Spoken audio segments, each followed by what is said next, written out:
जी, अस्सलाम वालेकुम students. Hopefully you are all people are fine. This is my second video. और इससे पहले जो मैंने आप लोगों के साथ एक वीडियो शेयर की थी वो करंट अफेयर की पेपर डायसेक्शन के बारे में थी। आज की सेकंड वीडियो के अंदर जो है मैं करंट अफेयर का जो पेपर होता है उसके जो सोर्स मटेरियल हैं उसके बारे में आपको ब्रीफली बताऊंगा कि आपने इस पेपर को प्रिपेयर करने के लिए किन किन सोर्सेज़ को यूटिलाइज़ करना है।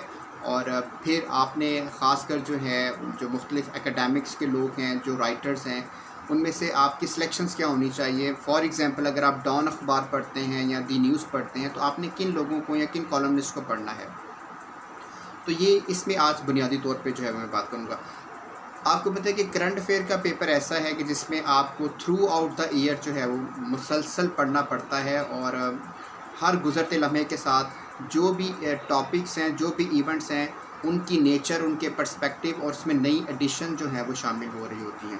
तो सबसे पहले जो इसके जो बेसिक सोर्सेज होते हैं वो आपकी रिसर्च पेपर्स हैं, आपकी बुक्स हैं, आपके कॉलम्स, इसके साथ साथ आपके लेक्चर नोट्स हैं। जिन टीचर से आप पढ़ रहे हैं वहाँ पे ज़रूर कोशिश करें कि उनका जो लेक्चर्स हैं उसको नोट डाउन करें। इसके अलावा आपके एडिटोरियल्स आ जाते हैं, आपकी पीपीटी स्लाइड्स हैं, एंड जो आप अपने पर्सनल नोट्स बना रहे हैं इन सम एक्सटेंट वो भी आप इसको इस्तेमाल कर सकते हैं।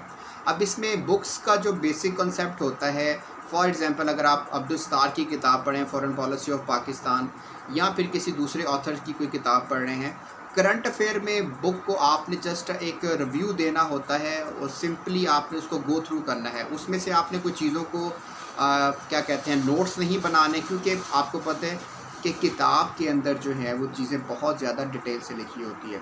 लेकिन अब बीइंग अ टीचर अगर मैं करंट अफेयर पढ़ाता हूँ तो मैं हमेशा कोशिश करता हूँ कि दो सोर्सेज को अपने लेक्चर्स को बनाने के लिए जो है मैं उसको यूटिलाइज़ करता हूँ।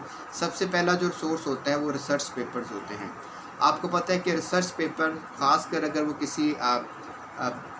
किसी जर्नल में पब्लिश्ड हुए हैं वो आपके लिए बहुत ज़्यादा हेल्पफुल होते हैं। रिसर्च पेपर जो होता है वो कम से कम 4000 वर्ड्स से लेकर ऑनवर्ड्स इसकी लेंथ जो है वो 8 to 10,000 वर्ड्स भी हो सकती है।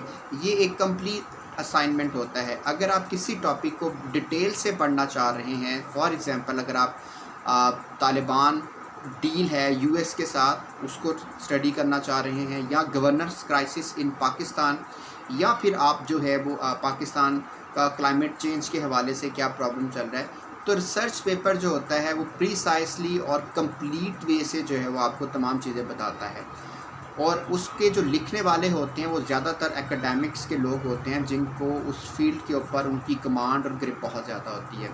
तो अगर आप रिसर्च पेपर्स पढ़ना चाह रहे हैं तो आप पाकिस्तान के बहुत सारे जो यूनिवर्सिटीज़ हैं उनके पोर्टल पे जाके उनके जो जर्नल्स पब्लिश होते हैं आफ्टर 6 मंथ या आफ्टर 1 ईयर्स, क्योंकि हर यूनिवर्सिटीज़ की एक अपनी पॉलिसी होती है, वहाँ से आप अपने रेलिवेंट जो रिसर्च पेपर्स हैं उसको डाउनलोड कर सकते हैं। इसके साथ साथ जो है पाकिस्तान में for example national defence university है, इसी तरह क्या कहते हैं कायद-ए-आज़म यूनिवर्सिटी का आईआर डिपार्टमेंट है, पंजाब यूनिवर्सिटी का political science department, history department, और फिर अगर आप देखें तो साउथ एशियन यूनिवर्सिटी डिपार्टमेंट है, कराची यूनिवर्सिटी है। तो अमूमी तौर पर जो यूनिवर्सिटीज़ हैं पाकिस्तान के अंदर पब्लिक सेक्टर या प्राइवेट सेक्टर की, आप उनकी जो रिसर्च पेपर्स हैं उनके जर्नल्स के वो ज़रूर पढ़ें। ये आपको करंट अफेयर का सब्जेक्ट्स तैयार करने में बहुत ज़्यादा हेल्पफुल होंगे। उसके बाद आते हैं हम कॉलम्स आपको पता है कि एक प्रिसाइज और टू दी पॉइंट्स किसी भी इश्यूज़ के ऊपर ब्रीफली जो है वो उस पर बात की जाती है। और एक कॉलम्स जो होता है वो कम से कम 1000 वर्ड से 1500 वर्ड्स के दरमियान उसकी रेंज होती है। लेकिन अमूमी तौर पर कोई भी कॉलम होता है वो किसी ख़ास इश्यूज़ के ऊपर उसको एक्सप्लेन करता है। फॉर एग्ज़ाम्पल अगर आप इकनॉमिक चैलेंजेस ऑफ पाकिस्तान पढ़ते हैं या हफीज़ पाशा का कोई कॉलम पढ़ते हैं तो हो सकता है कि उस कॉलम के अंदर उन्होंने पाकिस्तान की इकॉनमी के मेजर जो चैलेंजेस हैं उसको एक्सप्लेन किया हो, या फिर ऑन दी अदर वे आप किसी और कॉलम को पढ़ते हैं तो माइट पॉसिबल कि उसमें आपको पाकिस्तान के जो इकनॉमिक प्रॉब्लम्स हैं उसका सलूशन मिल जाए। तो किसी कॉलम के अंदर अमूमी तौर पर किसी एक इश्यूज़ को हाईलाइट किया जाता है और उसमें काफ़ी वैलिड पॉइंट्स आपको मिल जाते हैं।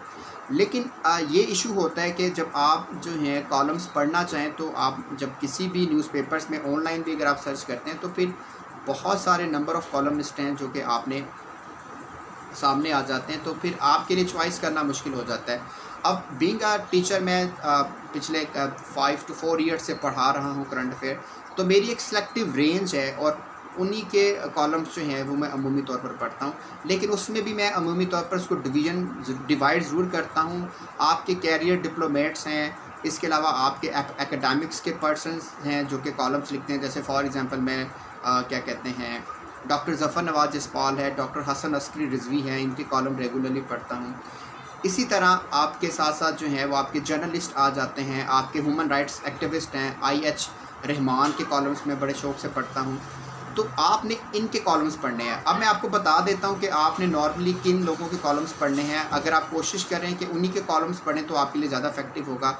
आप डॉक्टर हसन अस्करी रिजवी हैं, इसके साथ साथ डॉक्टर रसूल बख्श मेहर हैं, डॉक्टर ज़फ़र नवाज़ जसपाल हैं, मुनीर अकरम हैं, मलिहा लोधी हैं, मोनस अहमद हैं और हफीज़ पाशा इकॉनमी के ऊपर बहुत अच्छा लिखते हैं। इसके साथ साथ अगर आप देखें तो डॉक्टर नासिर हैं, मेरे फ्रेंड हैं, वो भी डेली टाइम्स के अंदर लिखते हैं, आप उनके कॉलम्स पढ़ सकते हैं।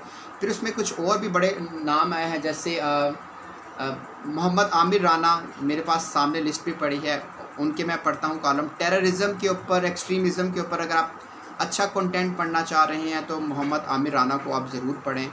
इसके साथ साथ आपके शमशाद अहमद है, मुनीर अकरम वन ऑफ़ माय फेवरेट जो हैं वो कॉलमिस्ट हैं, कैरियर डिप्लोमेट हैं। आजकल ज़रा कम लिख रहे हैं क्योंकि अभी ये दोबारा से इनको अपॉइंट किया गया है यूनाइटेड नेशंस के अंदर पाकिस्तान के मुस्तकिल मेंबर के तौर पर। और इसके साथ साथ फिर आपके एडिटोरियल्स आ जाते हैं डेली बेसिस के ऊपर। मुख्तलिफ इंग्लिश न्यूज़पेपर जो है, एक्सप्रेस ट्रिब्यून है, द न्यूज़ है। इसके अलावा आप इंटरनेशनली न्यूज़पेपर्स को भी पढ़ सकते हैं, जैसे वॉल स्ट्रीट जर्नल है, न्यूयॉर्क टाइम्स हैं।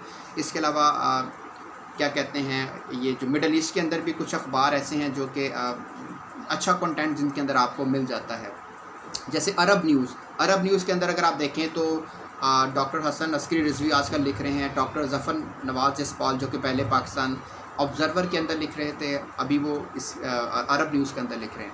तो ये जो बुनियादी हैं आपके कंटेंट, इसी को आप फोकस करें और आई होप सो दैट कि अगर आप ऑर्गेनाइज तरीके से जो है इन चीज़ों को लेकर चलेंगे तो आपका पेपर जो है वो ज़्यादा बेहतर तरीके से जो है वो हो जाएगा। तो आज के लिए इतना ही, एक शॉर्ट सी वीडियो मैंने आपको बताई कि आपने किन किन सोर्सेज के थ्रू जो है वो आपने करंट अफेयर को तैयार करना है। तो आई होप सो दैट कि आप लोगों को शॉर्ट सा सेक्शन जो है वो सेगमेंट समझ में आएगा। नेक्स्ट वीडियो के लिए मैं इंशाल्लाह ताला आप दोबारा फिर से एक नई वीडियो के साथ आऊँगा। तब तक के लिए अल्लाह हाफ़िज़।